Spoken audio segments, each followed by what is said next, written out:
जब भी देखो हम किसी देश की प्रोग्रेस के बारे में सोचते हैं ना, तो हमारे माइंड में क्या आता है?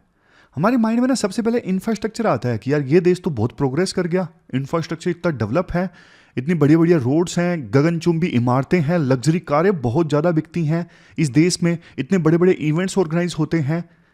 ये सब हमारे दिमाग में आता है जब किसी देश की प्रोग्रेस के बारे में हम सोचते हैं। बट अमर्त्य सेन ने कहा कि नहीं, आपको किसी देश की प्रोग्रेस अगर मेजर करनी है ना, तो आप ये देखो कि उस देश ने कितने लोगों की डेप्रीविएशन को रिड्यूस किया है। आप बोलोगे सर डेप्रीविएशन का क्या मतलब है? डेप्रीविएशन मतलब देखो, जब कोई पर्सन अपनी बेसिक नेसेसिटीज, फॉर एग्जांपल रोटी, कपड़ा, मकान, क्लीन वाटर, इन सब बेसिक नेसेसिटीज को नहीं प्राप्त कर पाता, तो इसका मतलब वो डेप्रीविएशन में है, वो गरीबी में जी रहा है। तो किसी देश ने अगर ज्यादा लोगों को गरीबी से ऊपर निकाला है ना, तो वो असली प्रोग्रेस है, बजाय इसके कि अमीर जो है वो और ज्यादा अमीर हो गए, रिचर जो हैं उनके पास में ज्यादा पैसा आ गया और वो अपना पैसा दिखा रहे हैं। जैसे देखो अंबानीज हैं, उनकी शादी चल रही है अभी, अनंत अंबानी की। बहुत सारे लोग ना इस पर डिवाइडेड हैं।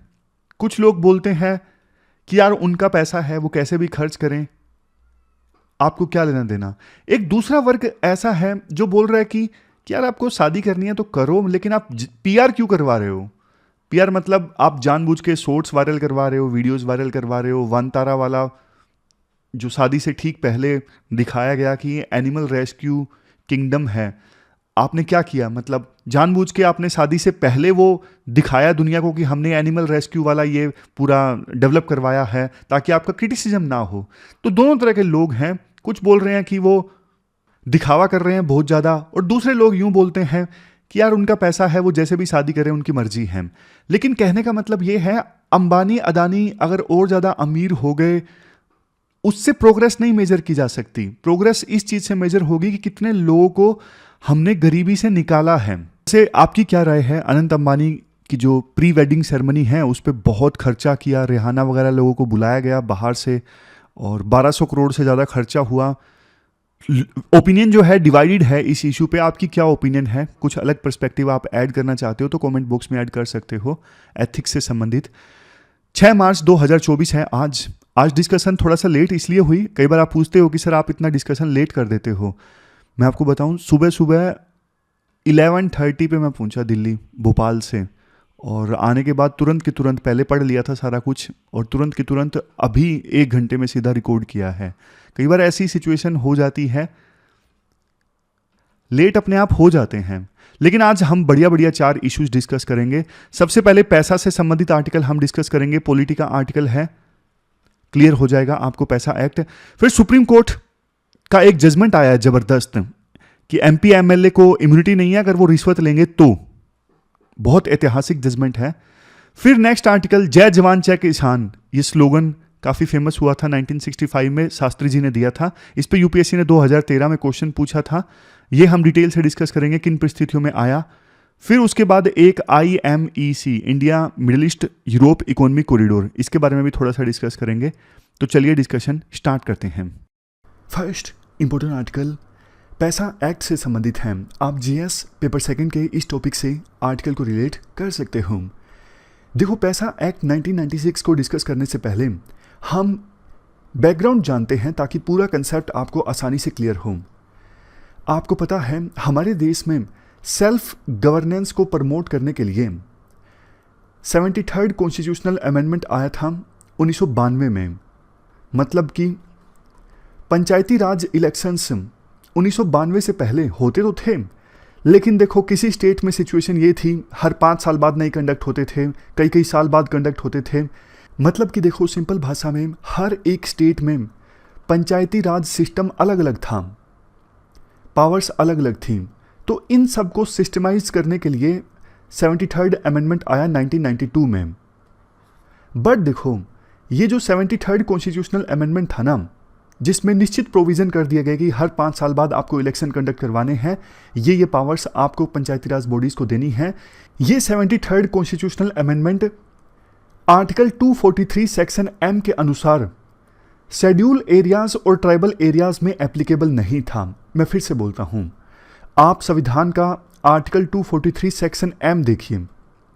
इसमें साफ तौर पर बोला गया है नथिंग इन दिस पार्ट, यानी पंचायती राज बॉडीज वाला जो पार्ट है ना, उसका कोई भी प्रोविजन शेड्यूल्ड एरियाज में और ट्राइबल एरियाज में एप्लीकेबल नहीं होगा। तो कहने का मतलब क्या हुआ? कहने का मतलब ये हुआ 1992 में 73rd कॉन्स्टिट्यूशनल अमेंडमेंट की सहायता से देश में पंचायती राज सिस्टम तो आया, लेकिन ये पंचायती राज सिस्टम ट्राइबल और शेड्यूल एरियाज में एप्लीकेबल नहीं था। बट अब आप ध्यान से सुनिएगा, थोड़ी कंसंट्रेशन लगा के।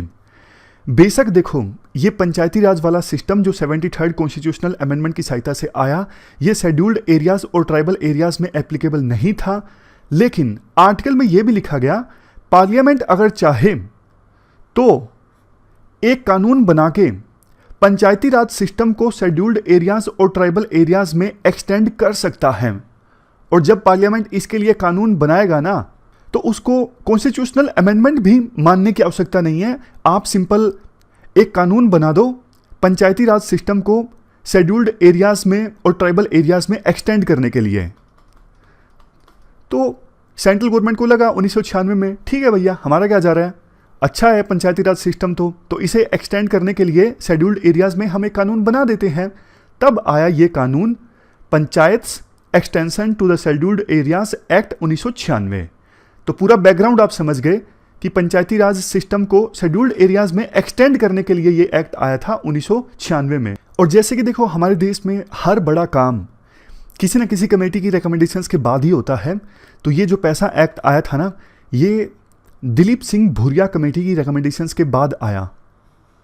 अगर अब आपको आंसर में लिखना हो कि पैसा एक्ट है क्या, तो आप ये डेफिनेशन लिख सकते हो, ये संविधान के अंदर संविधान है। इस एक्ट की सहायता से हमारे देश के संविधान के शेड्यूल 5 में जो 10 स्टेट्स आते हैं ना, 10 स्टेट्स के जो 5th शेड्यूल के एरियाज हैं ना, उनमें पंचायती राज सिस्टम को एक्सटेंड किया गया था। क्या सेम टू सेम एक्सटेंड कर दिया गया? नहीं, थोड़ी मॉडिफिकेशंस और एक्सेप्शंस के साथ पंचायती राज सिस्टम को 10 स्टेट्स जो कोई शेड्यूल 5 में आते हैं, उन स्टेट्स के शेड्यूल एरियाज में ये पंचायती राज सिस्टम एक्सटेंड कर दिया गया, कुछ मॉडिफिकेशंस और एक्सेप्शंस के साथ। ये है पैसा एक्ट। मिनिस्ट्री ऑफ पंचायती राज जो है वो नोडल मिनिस्ट्री है पैसा एक्ट के प्रोविजंस को इंप्लीमेंट करने के लिए। पैसा एक्ट देखो, ग्राम सभा और कम्युनिटी के रोल को रिकॉग्नाइज करता है और आदेश देता है स्टेट गवर्नमेंट्स को कि आप ग्राम सभा और कम्युनिटी को पावर दीजिए, अथॉरिटी दीजिए, ताकि वो सेल्फ गवर्न होकर काम कर सकें। अब थोड़े पैसा एक्ट के प्रोविजंस हम डिस्कस कर लेते हैं। देखो, सेंट्रल गवर्नमेंट ने तो कानून बनवा दिया पार्लियामेंट के थ्रू, पैसा एक्ट 1996 में। तो इस एक्ट में तो देखो बेसिक प्रोविजंस थे। तो इस एक्ट के अकॉर्डिंग अब शेड्यूल 5 में जो 10 राज्य आते हैं ना, उनको अपना अपना लोकल पंचायती राज वाला जो एक्ट है ना, वो अमेंड करना था। तो पैसा एक्ट में कौन से बेसिक प्रोविजंस हैं, ये देखिए। हर एक विलेज में एक सेपरेट ग्राम सभा होगी, जिसमें वो लोग शामिल होंगे जिनका नाम इलेक्टोरल रोल में यानी वोटिंग लिस्ट में शामिल हैं। और ये 10 राज्य जो शेड्यूल 5 में आते हैं, जब देखो ये पंचायती राज पर कानून बनाएंगे, तो वो कानून जो है वो local customary laws, social and religious practices और इसके साथ साथ जो ट्रेडिशनल मैनेजमेंट प्रैक्टिसेस हैं कम्युनिटी रिसोर्सेज की, उसके अनुसार होंगे। हर एक ग्राम सभा लोकल ट्रेडिशंस को प्रिजर्व करेगी। इसके अलावा हर एक ग्राम सभा लोकल जो कल्चरल आइडेंटिटी है, कम्युनिटी रिसोर्सेज हैं, उन सब को भी प्रिजर्व करेगी। इन पंचायती बॉडीज़ में देखो रिजर्वेशन होगा लोकल कम्युनिटी की पॉपुलेशन के अकॉर्डिंग, जिस कम्युनिटी की जिस प्रोपोर्शन में पॉपुलेशन है उसी के हिसाब से रिजर्वेशन होगा। लेकिन पंचायत में जो चेयरपर्सन की पोस्ट है ना सभी लेवल पे, वो एसटीज के लिए रिजर्व्ड होगी।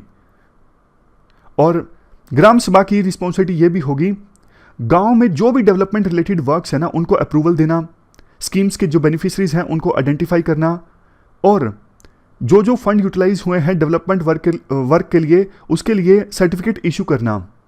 तो ये सारे प्रोविजंस हैं पैसा एक्ट के। ये सारी पावर्स और फंक्शंस दिए गए हैं ग्राम सभा को पैसा एक्ट के अंदर। Right to mandatory consultation in land acquisition, land acquisition के मामले में सरकार को ग्राम सभा से कंसल्ट करना ही होगा।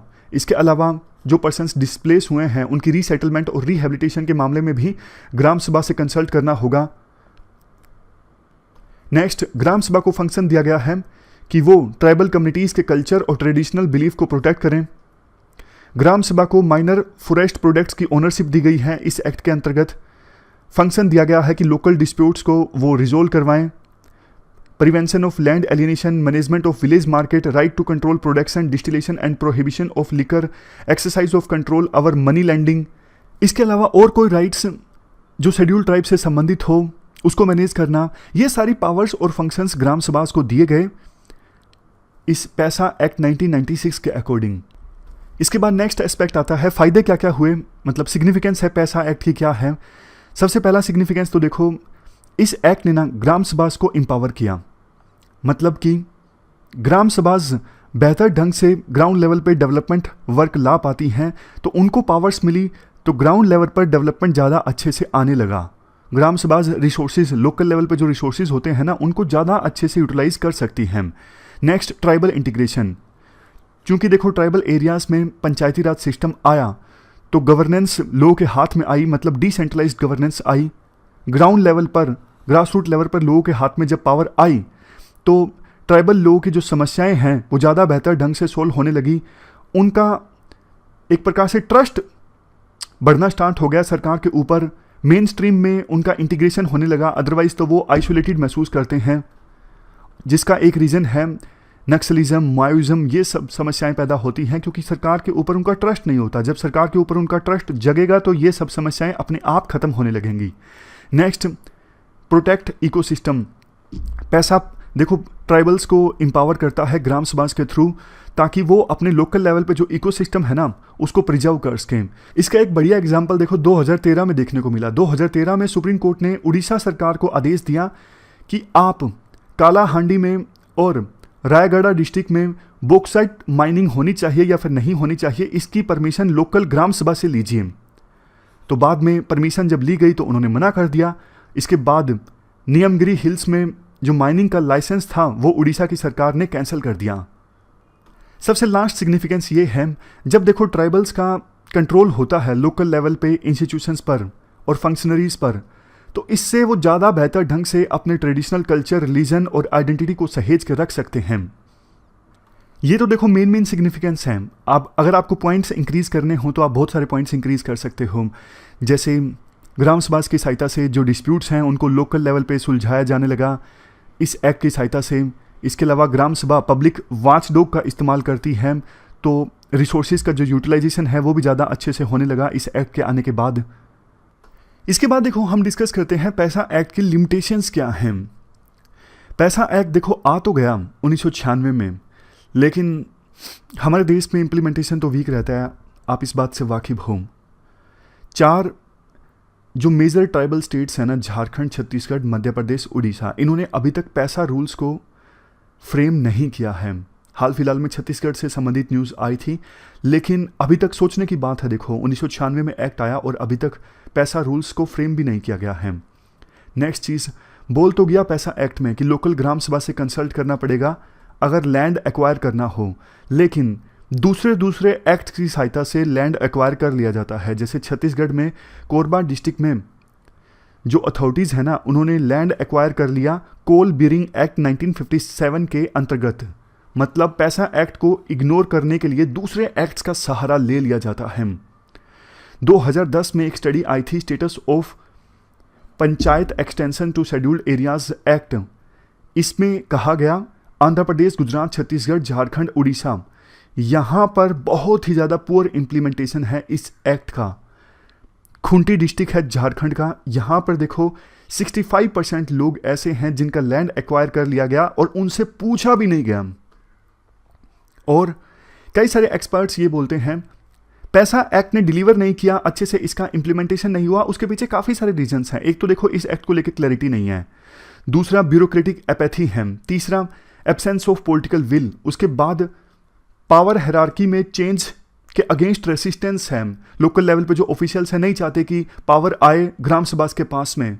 बहुत बार ऐसा होता है, जो डेवलपमेंट स्कीम्स है ना, उनको इंप्लीमेंट कर दिया जाता है, पेपर में दिखा दिया जाता है ग्राम सभा की मीटिंग हुई थी, लेकिन एक्चुअल में कभी ग्राम सभा की मीटिंग हुई ही नहीं। ऐसी ऐसी चीजें देखने को मिलती हैं। तो वे फॉरवर्ड में क्या कहा जा सकता है? सबसे पहला रिकमेंडेशन, देखो पंचायती राज बॉडीज वाला सिस्टम जो है ना, वो तो पैसा एक्ट के थ्रू ये शेड्यूल 5 वाले एरियाज में एक्सटेंड हो गया, but what about 74th amendment, यानी म्युनिसिपल बॉडीज वाला सिस्टम तो इंप्लीमेंट नहीं हुआ ना। तो जैसे पैसा एक्ट आया, वैसे ही मैसा एक्ट भी तो आना चाहिए था ना, जिसकी सहायता से म्युनिसिपल बॉडीज का एक्सटेंशन होता शेड्यूल 5 वाले एरियाज में, लेकिन ऐसा नहीं हुआ। तो मैसा एक्ट भी आना चाहिए। नेक्स्ट, जिन स्टेट्स ने अभी तक पैसा रूल्स को नहीं फ्रेम किया है वो फ्रेम करें। नेक्स्ट, पैसा एक्ट का कन्वर्जेंस होना चाहिए दूसरे रेलेवेंट एक्ट्स के साथ, जैसे forest rights act, right to fair compensation and transparency in land acquisition, rehabilitation and resettlement act 2013, इनके साथ पैसा एक्ट का कन्वर्जेंस होना चाहिए, यानी फंक्शंस और फीचर्स जो हैं इन एक्ट्स के कन्वर्ज करने चाहिए पैसा एक्ट के साथ। Next, Panchayati Raj ministry of tribal affairs के साथ मिलके ट्राइबल कम्युनिटी के डेवलपमेंट के लिए एक नया डेवलपमेंट मॉडल तैयार करें। इसके साथ साथ देखो, जब वो ये नया डेवलपमेंट मॉडल तैयार होना, ट्राइबल कम्युनिटी के ट्रेडिशंस को ध्यान में रखा जाए। नेक्स्ट, देखो जो ट्राइबल कम्युनिटी के लोग हैं ना, उनकी कैपेसिटी बिल्डिंग होनी चाहिए, उनकी सोशल डेवलपमेंट पर सरकार को ध्यान देना चाहिए, जैसे अच्छी हेल्थ, अच्छी एजुकेशन। तो ये सारे रिकमेंडेशंस दी जा सकती हैं पैसा एक्ट से संबंधित, और ये हमने पूरा इशू डिस्कस किया पैसा एक्ट से संबंधित। अब चलते हैं आगे। इसके द्वारा नेक्स्ट आर्टिकल देखो, सुप्रीम कोर्ट की एक हिस्टोरिकल जजमेंट से संबंधित है। सिलेबस में आप जीएस पेपर सेकंड के इस टॉपिक से आर्टिकल को रिलेट कर सकते हो। देखो, अगर आपने लक्ष्मीकांत पढ़ी है तो संविधान के आर्टिकल 105 सेक्शन 2 के बारे में जरूर पढ़ा होगा, और जिन्होंने नहीं पढ़ी है उनको मैं बता देता हूं। पार्लियामेंट में एमपीज प्रोसीडिंग्स के दौरान कुछ भी बोलते हैं, कुछ भी वोट देते हैं, तो इसके लिए वो लायबल नहीं है किसी कोर्ट में।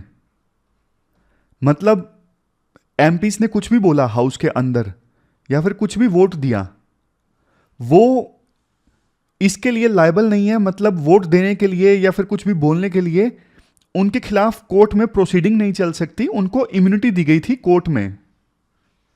इसी प्रकार का आर्टिकल 194 एमएलएज के लिए भी है कि वो स्टेट असेंबली में एमएलएज कुछ भी बोलें, कुछ भी वोट दें, इसके लिए उनके खिलाफ कोर्ट में कोई भी केस नहीं चल सकता।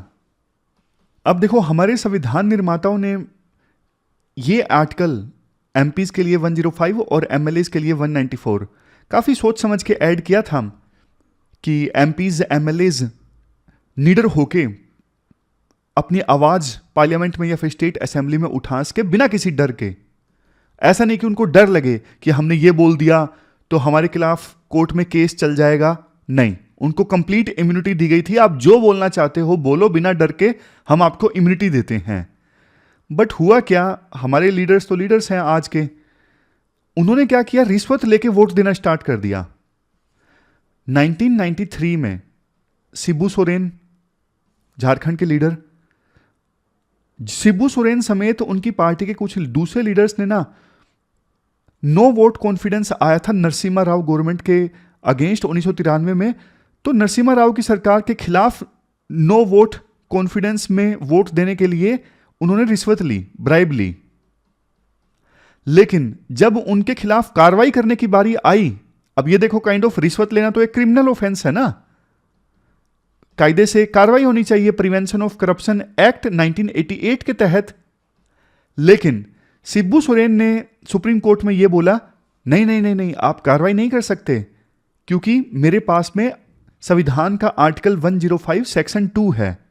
मैं किसी को भी वोट दूं हाउस के अंदर, कंप्लीट इम्यूनिटी है, इसके लिए कोर्ट में कार्रवाई नहीं चल सकती मेरे अगेंस्ट, मैं किसी को भी वोट दूं। तो सुप्रीम कोर्ट ने इस मामले को काफी गंभीरता से सुना। सुप्रीम कोर्ट समझ गया कि यार रिश्वत लेना तो घटिया चीज है। शिबू सोरेन ने जो किया वो वैसे तो एक क्रिमिनल ऑफेंस बनता है, लेकिन वो आर्टिकल 105 सेक्शन 2 की आड़ में छुप रहे हैं, बच रहे हैं। तो 5 जजेस की बेंच थी, फैसला लिया गया 3-2 से कि हां, शिबू सोरेन के खिलाफ कार्रवाई नहीं हो सकती, बेशक उन्होंने रिश्वत लेके वोट दिया है, बट उनको इम्यूनिटी मिली हुई है आर्टिकल 105 सेक्शन 2 के तहत। यह भी बोला सुप्रीम कोर्ट की उस जजमेंट में कि हमें पता है गलत है जो शिबू सोरेन ने किया, बट देखो अगर हम ये इम्यूनिटी उड़ा देते हैं, अगर हम इस इम्यूनिटी को इग्नोर कर देते हैं आर्टिकल 105 सेक्शन 2 वाली को, तो कल को एमपीज ना निडर होके बोल नहीं सकेंगे हाउस में, उनको डर लगेगा। इसलिए हम शिबू सोरेन वाले केस को इग्नोर कर रहे हैं और एमपीज को जो इम्यूनिटी मिली हुई है उसे जस की तस रख रहे हैं। यह बोला गया सुप्रीम कोर्ट के द्वारा 1998 की नरसिम्हा राव की जजमेंट में। नाम है जजमेंट का, 1998 में आई थी Narasimha Rao judgment. Kind of देखो बहुत घटिया जजमेंट थी। उस जजमेंट में सुप्रीम कोर्ट को यह आदेश देना चाहिए था कि नहीं शिबू सोरेन ने जो किया है वो क्रिमिनल ऑफेंस है और वो इस आर्टिकल की आड़ में छुप नहीं सकते, बच नहीं सकते। लेकिन सुप्रीम कोर्ट ने उस जजमेंट में गलती की। लेकिन कहते हैं ना, इतिहास अपने आप को दोहराता है। शिबू सोरेन की पुत्रवधू सीता सोरेन, एक बार फिर से इनके ऊपर आरोप लगा कि इन्होंने रिश्वत ली राज्यसभा इलेक्शन में किसी पर्टिकुलर कैंडिडेट को वोट देने के लिए। हालांकि बाद में सीता सोरेन ने कहा कि मैंने वोट उसको नहीं दिया, रिश्वत मैंने बेशक ले ली लेकिन वोट मैंने अपनी मर्जी से ही दिया। तो मामला पहुंचा फिर से हाईकोर्ट में कि इनके खिलाफ कार्रवाई होनी चाहिए क्योंकि इन्होंने जो रिश्वत ली है वो एक क्रिमिनल ऑफेंस है। समझ गए? क्रिमिनल ऑफेंस है, प्रिवेंशन ऑफ करप्शन एक्ट के तहत कार्रवाई होनी चाहिए क्योंकि इन्होंने रिश्वत ली, बेशक वोट चाहे किसी को भी दिया हो। लेकिन सीता सोरेन फिर से बोली कि 1998 में तो भैया सुप्रीम कोर्ट की जजमेंट आ चुकी है, नरसिम्हा राव जजमेंट, उसमें तो यह बोला गया था कि मेरे पास में इम्यूनिटी है, एमएलए के लिए इम्यूनिटी है आर्टिकल 194 के तहत। यानी जिस जजमेंट ने इनके फादर इन लॉ को बचाया था, इन्होंने अपने केस में भी उसी जजमेंट का हवाला दिया और बोला कि मुझे इम्यूनिटी है, इसलिए आप मेरे ऊपर कोर्ट में प्रोसीडिंग नहीं चला सकते, मैं कुछ भी किसी को भी वोट दूं। लेकिन इस बार हाईकोर्ट ने बोला नहीं, आपकी इम्यूनिटी यहां पे काम नहीं आएगी, आपके खिलाफ कोर्ट में प्रोसीडिंग चलेगी, आपने रिश्वत ली है। तो हाईकोर्ट की जजमेंट के बाद सीता सोरेन पहुंची फिर सुप्रीम कोर्ट में। उनको लगा कि सुप्रीम कोर्ट एक बार फिर से 98 की जजमेंट को अपहेल्ड करेगा और मेरे खिलाफ नहीं केस चलेगा कोर्ट में, चाहे मैंने रिश्वत ली और वोट चाहे किसी को भी दिया हो। बट देखो इस बार सुप्रीम कोर्ट के इरादे कुछ अलग थे। सुप्रीम कोर्ट की 7 जजेस की बेंच ने ना अभी ये जजमेंट दिया है कि भैया आप रिश्वत लोगे तो ये इम्यूनिटी आपके काम नहीं आएगी। ये इम्यूनिटी प्रोवाइड करने का मकसद कुछ और था कि freedom of speech and expression का इस्तेमाल करके एमएलए एमपी फुल, इस इम्यूनिटी को देने का मकसद ये नहीं था कि एमपी या एमएलए जो है वो आम आदमियों से अलग हैं, कॉमन मैन से अलग हैं। इस इम्यूनिटी को देने का मतलब ये नहीं था कि हम आपको प्रिविलेज दे रहे हैं और इसका गलत इस्तेमाल करके आप पैसा कमाओ। तो इसलिए अब सुप्रीम कोर्ट ने जजमेंट दी है कि अगर कोई भी एमपी या एमएलए रिश्वत लेगा तो उसके खिलाफ क्रिमिनल प्रोसीडिंग चलेंगी, कोर्ट में केस दर्ज होगा प्रिवेंशन ऑफ करप्शन एक्ट के तहत। यह जजमेंट है बहुत ऐतिहासिक है क्योंकि अभी तक हम यही पढ़ते आए हैं कि एमपी या एमएलए अपने हाउस में कुछ भी बोलें, उनके खिलाफ कोर्ट में केस नहीं चल सकता, लेकिन अब ऐसा नहीं होगा। अब थोड़ा पॉइंट वाइज फॉर्म में मैं आपको बता देता हूं ताकि एग्जाम में आपको लिखना हो तो लिख सको। ये सारी कहानी मैंने आपको बता दी। सीता सोरेन केस में इनके अगेंस्ट एलिगेशन था कि इन्होंने रिश्वत लेके वोट दिया। इन्होंने बोला रिश्वत मैंने बेशक ली लेकिन वोट मैंने बाद में अपनी मर्जी से दिया और जिसके लिए रिश्वत ली थी उनको नहीं दिया। सुप्रीम कोर्ट की जजमेंट की कुछ और मुख्य बातें। सुप्रीम कोर्ट ने यह बोला, देखो जो पार्लियामेंट्री प्रिविलेजेस मिलती है ना एमपीज को या फिर एमएलएज को, उनको ना 2 फोल्ड टेस्ट से गुजरना होगा।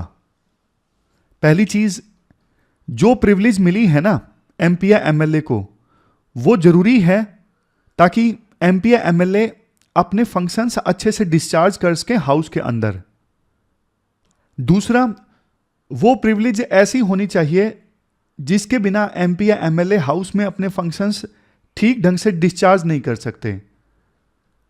तो ये 2 फोल्ड टेस्ट है। जो प्रिविलेजेस दी गई हैं एमपी या एमएलए को 2 फोल्ड टेस्ट पे खरा उतरनी चाहिए। पहला, प्रिविलेज वो मानी जाएगी जिसके बिना एमपी या एमएलए अपने फंक्शंस परफॉर्म नहीं कर सकते। दूसरा, जरूरी है वो प्रिविलेजेस एमपी या एमएलए को अपने फंक्शंस परफॉर्म करने के लिए। तो सुप्रीम कोर्ट ने बोला देखो, ब्राइब एक्सेप्ट करना ये तो दोनों में से किसी भी कंडीशन पे खरा नहीं उतरता है, तो इसके लिए हम इम्यूनिटी नहीं दे सकते हैं भैया। ऐसा थोड़ी ना कि रिश्वत लिए बिना आप अपने फंक्शंस परफॉर्म नहीं कर सकते, या फिर रिश्वत जरूरी है अपने फंक्शंस को परफॉर्म करने के लिए। नेक्स्ट चीज, सीता सोरेन ने यह बोला ना कि मैंने रिश्वत ली बेशक, लेकिन वोट मैंने उनको नहीं दिया जिसके लिए रिश्वत ली थी।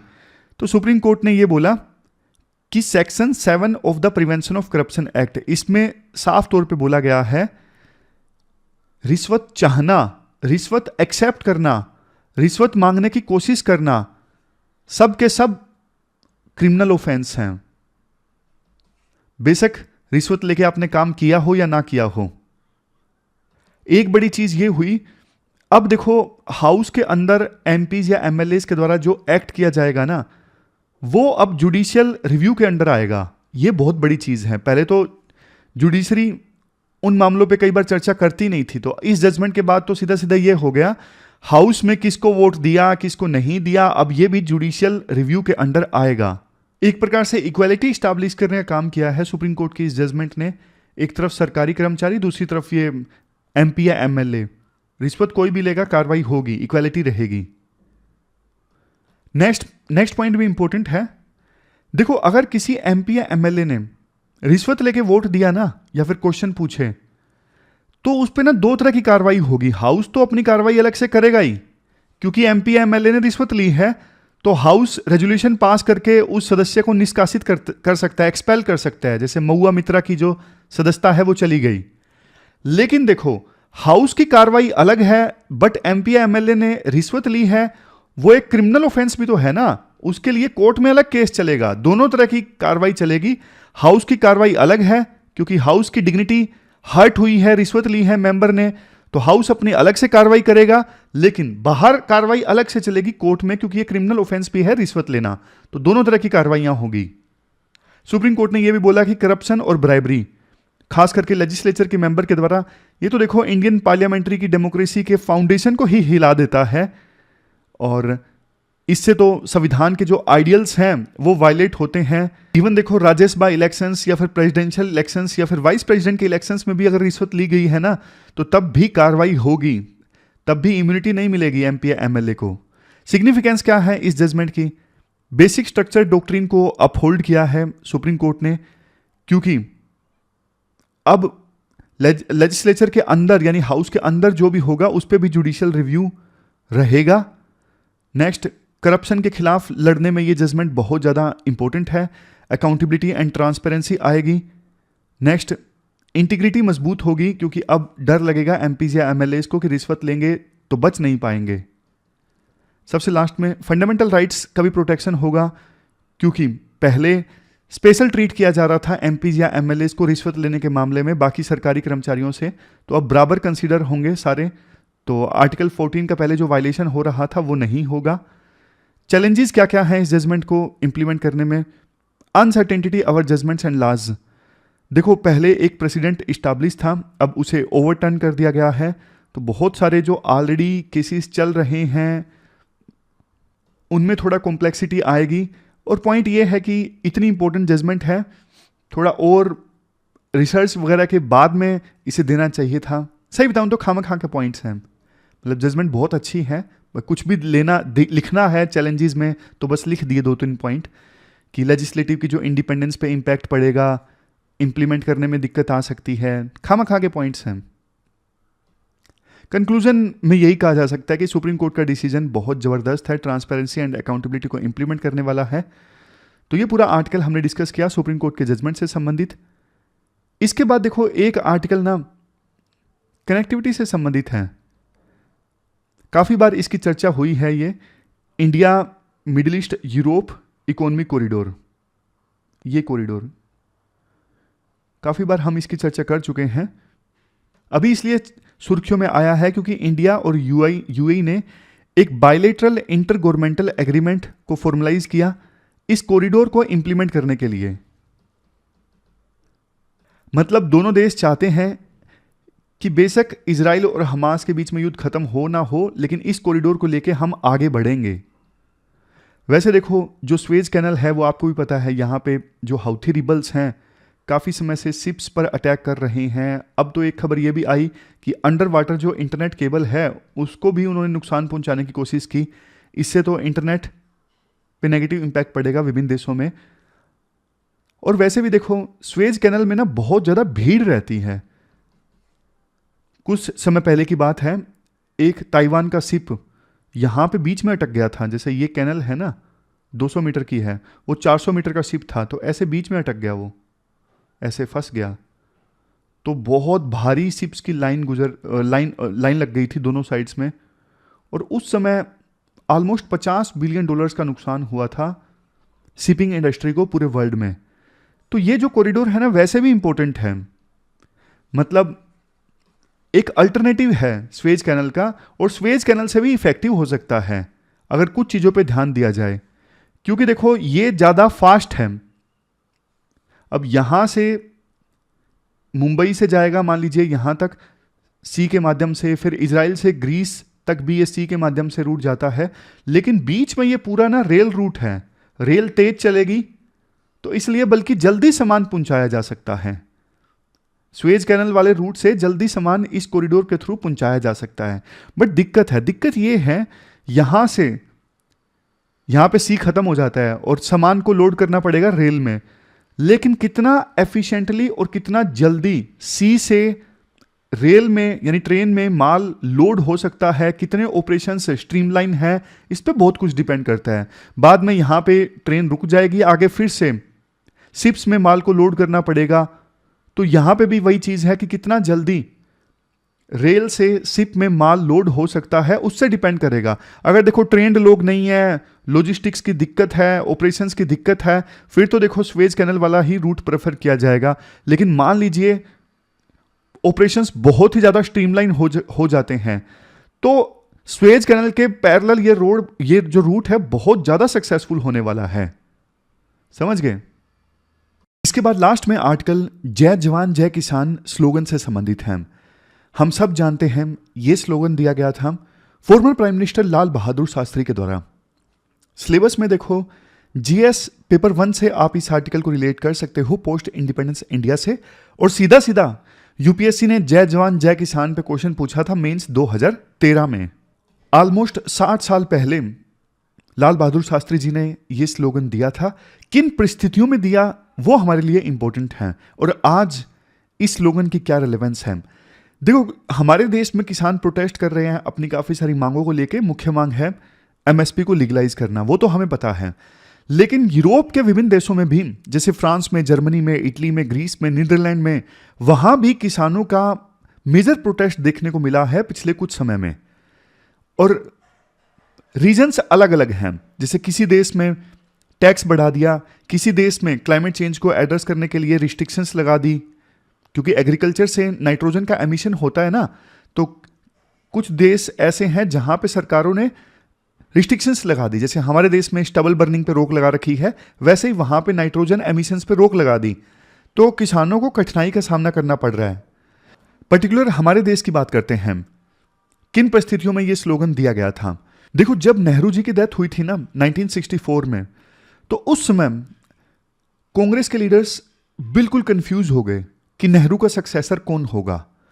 नेहरू के बाद फ्रंट लाइन में थे मोरारजी देसाई, उस समय कांग्रेस के सबसे बड़े लीडर।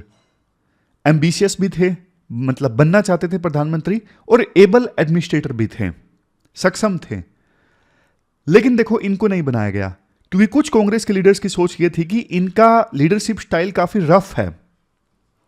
तो उस समय प्रधानमंत्री बनाया गया लाल बहादुर शास्त्री को। अब शास्त्री जी देखो वैसे एबल एडमिनिस्ट्रेटर तो थे और इंटीग्रिटी के लिए भी जाने जाते थे, क्योंकि पहले रेल मंत्री होते हुए जब इनके कार्यकाल में एक्सीडेंट हुआ था तो इन्होंने इस्तीफा दे दिया था। तो इंटीग्रिटी के लिए भी जाने जाते थे। बट देखो फिर भी प्रधानमंत्री के तौर पे बहुत से लीडर्स उन्हें नहीं देख रहे थे। बहुत सारे लोगों ने उस समय डाउट्स रेज किए थे कि इंडिया इतना डिफिकल्ट समय से गुजर रहा है, शास्त्री कैसे संभालेंगे इंडिया की बागडोर, कैसे इंडिया की क्राइसिस को दूर करेंगे। मैं आपको क्राइसिस बताता हूं, उस समय क्या क्राइसिस थे। देखो 62 में इंडिया चाइना से वार हार चुका था और 1964 में चाइना ने अपना न्यूक्लियर एक्सपेरिमेंट किया, मतलब न्यूक्लियर वेपन्स भी हासिल कर लिए।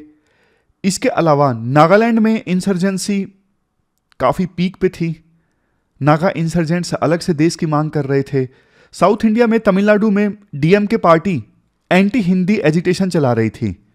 इवन उस समय तमिलनाडु में 26 जनवरी को रिपब्लिक डे के मौके पे 2 लोगों ने आत्महत्या भी कर ली थी हिंदी के विरोध में, समझे। और कश्मीर के इशू पर भी पाकिस्तान इंडिया पे हमला कर देता है 1965 में। ऑपरेशन जिब्राल्टर चलाया था, लेकिन बाद में पाकिस्तान फेल हो गया था, वो भी मैं अभी आपको बताता हूं। और इसके अलावा देखो फूड क्राइसिस से भी इंडिया जूझ रहा था, क्योंकि ना लगातार 2 साल 65-66 से बारिश काफी कम हुई थी और एग्रीकल्चर सेक्टर की प्रोडक्टिविटी उतनी थी नहीं। इस वजह से देश में अनाज की बहुत कमी हो गई थी। इंडिया यूएसए से अनाज ले रहा था PL 480 प्रोग्राम के तहत। तो मतलब ये सारे चैलेंजेस इंडिया फेस कर रहा था उस समय। इवन कांग्रेस के अंदर भी इंस्टेबिलिटी थी, गुट बने हुए थे। लेकिन देखो शास्त्री जी की जो पर्सनैलिटी थी, वो दिखने में बेशक कदकाठी में इतने लंबे चौड़े नहीं थे और उनकी स्पीच देने की जो स्किल्स थी वो भी शायद उतनी एग्रेसिव नहीं थी, लेकिन देखो वो लीडर काफी डिसाइसिव साबित हुए। कैसे डिसाइसिव साबित हुए?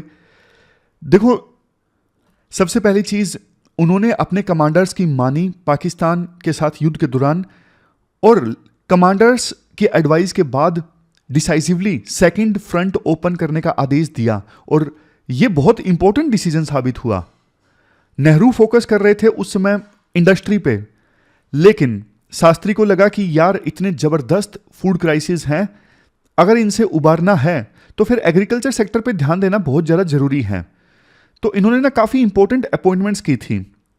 जैसे देखो उस समय C सुब्रमण्यम, इनको शास्त्री जी ने एग्रीकल्चर मिनिस्टर अपॉइंट किया। MS स्वामीनाथन, जिनको हाल ही में भारत रत्न भी मिला, इनको बाद में Indian council of agriculture research का हेड बनाया गया। शास्त्री के कार्यकाल के दौरान ही commission for agriculture cost and prices set up किया गया, ताकि फार्मर्स को मिनिमम सपोर्ट प्राइस मिल सके उनकी फसलों के लिए। उन्हीं के कार्यकाल में FCI भी इस्टेब्लिश किया गया था। शास्त्री जी ने व्हाइट रेवोल्यूशन को भी प्रमोट किया वर्गीज कुरियन की हेल्प में, और उनको एंकरेज किया कि आप अमूल का मॉडल जो है वो देश के अन्य इलाकों में भी इंप्लीमेंट कीजिए। शास्त्री ने एग्रीकल्चर सेक्टर के लिए बजट एलोकेशन भी इंक्रीज कर दिया। तो इन परिस्थितियों में देखो 1965 में उरुवा विलेज इलाहाबाद में वो एक पब्लिक गैदरिंग को संबोधित कर रहे थे और वहीं पे उन्होंने ये नारा दिया था, जय जवान जय किसान, क्योंकि उस समय जवान बॉर्डर पे लड़ रहे थे, देश की सुरक्षा कर रहे थे और फूड क्राइसिस से देश को बचाने के लिए, अदरवाइज तो देखो फेमीन आ जाता, किसानों की आवश्यकता थी, किसानों की सपोर्ट की आवश्यकता थी। तो तब उन्होंने ये नारा दिया था, जय जवान जय किसान, दोनों इंपॉर्टेंट पिलर्स देश के। बाद में देखो अलग अलग प्रधानमंत्रियों ने अलग अलग इस स्लोगन में ऐड ऑन किया। जैसे वाजपेयी जी ने 1998 के पोखरान न्यूक्लियर टेस्ट के बाद जय विज्ञान इसमें जोड़ दिया था। बाद में प्रधानमंत्री मोदी ने 2019 में इसमें जय अनुसंधान यानी जय रिसर्च जोड़ दिया था। कुल मिला के देखो ये जो स्लोगन है आज भी उतना ही रेलेवेंट है जितना कि उस समय रेलेवेंट था, क्योंकि आज भी फूड सिक्योरिटी भी देखो नेशनल सिक्योरिटी का हिस्सा है। नेशनल सिक्योरिटी में सिर्फ वो वाला आर्मी वाला डिफेंस नहीं आता, हर तरह का डिफेंस आता है नेशनल सिक्योरिटी में। तो उस लिहाज से देखें तो ये जो नारा है पहले के अपेक्षाकृत बल्कि ज़्यादा ही रेलेवेंट है। लास्ट में क्वेश्चंस देख लीजिए जो आपको अटेम्प्ट करने हैं। 2 क्वेश्चंस आपको अटेम्प्ट करने हैं। पहला, जय जवान जय किसान, ये यूपीएससी ने पूछा था 2013 में, जिसके बारे में मैंने आपको बताया। और ये क्वेश्चन पैसा से संबंधित, ये भी अच्छा क्वेश्चन है, यूपीएससी ने पूछ रखा है, आपको अटेम्प्ट करना है। प्रीलिम का क्वेश्चन आज नहीं है, 2 मेंस के क्वेश्चन आप अटेम्प्ट कीजिए बढ़िया से। तो ये थी हमारी आज की डिस्कशन। कल मिलते हैं फिर से एक नई डिस्कशन के साथ, तब तक आप अपना ख्याल रखिए। Thank you very much.